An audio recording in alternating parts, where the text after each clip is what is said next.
জবাও যদি করো তাহলে সবটা হবে। কোরবানি উপলক্ষে জবাও করছে, একটা সব পাবা না? তো কোরবানির জন্য একটা সব হবে, আর চুরির জন্য অবশ্যই একটা পাপ হবে। কোরবানি যখন দিবা তো কোরবানির সব আর চুরির পাপ ভগ্নাংশের মতো কাটাকাটি হয়ে যাবে, গোশত খাবা ফাও। তো মানুষের অবস্থা তো তাই হয়েছে। মানুষের অবস্থা হয়েছে শবে বরাতে সারা রাত জাগবো, কান্দাকাটি করব, ফাও ফাও গুনাহ মাফ হয়ে যাবে, আর গোশত রুটি তো আসি, যদ্দূর পারলাম খাইলাম। পরের দিন ডু ফুর্তি, নো চিন্তা। নাউযুবিল্লাহি মিন যালিক। এই কান্দারও দাম নাই, আর এই ধরনের রাত জাগারও দাম নাই, এই ধরনের ইবাদত করেও দাম নাই। ইবাদতটা হচ্ছে জীবনের সব ক্ষেত্রে ইবাদত করতে হবে। ইবাদত সম্পর্কে মিস ইন্টারপ্রিটেশন যেটা এসেছে, ভুল অর্থ যেটা এসেছে, সেই ভুল অর্থের কারণে মানুষ শুধু মনে করে নামাজ রোজা হজ যাকাতই শুধু ইবাদত না। ইবাদত হচ্ছে জীবনের সকল ক্ষেত্রে গোলামিটা হতে হবে আল্লাহ পাকের সব জায়গায়। পার্লামেন্টে গোলামি হবে কার? কোর্ট কাছারিতে কার? অফিস আদালতে কার? স্কুলে কলেজে কার? খেতে খামারে কার? রান্নাঘরে, নিজের ঘরে, পরিবারে, সব জায়গায় আনুগত্য কার?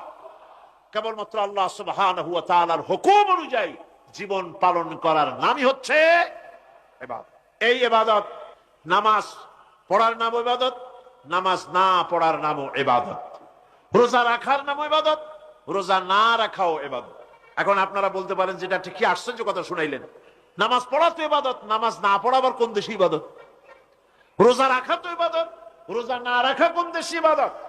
মূল কথা হচ্ছে 5 ওয়াক্ত নামাজ সময় মতো পড়বেন, তা তো আপনার ইবাদত হবে।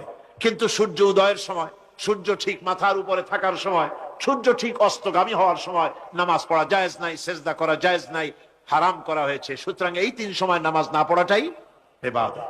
সারা বছর রোজা রাখবেন, ইবাদত হবে। কিন্তু 2 ঈদের 5 দিন রোজা রাখা হারাম করা হয়েছে, ওই 5 দিন রোজা না রাখাটাই, তার অর্থ হলো জীবনের সমস্ত কাজটাই হলো ইবাদত হবে, যদি মুসলমান আল্লাহর হুকুম মাফিক তার জীবনকে পরিচালনা করে। আপনার চোখের চাহনিটাও তো ইবাদত হবে। সুবহানাল্লাহ।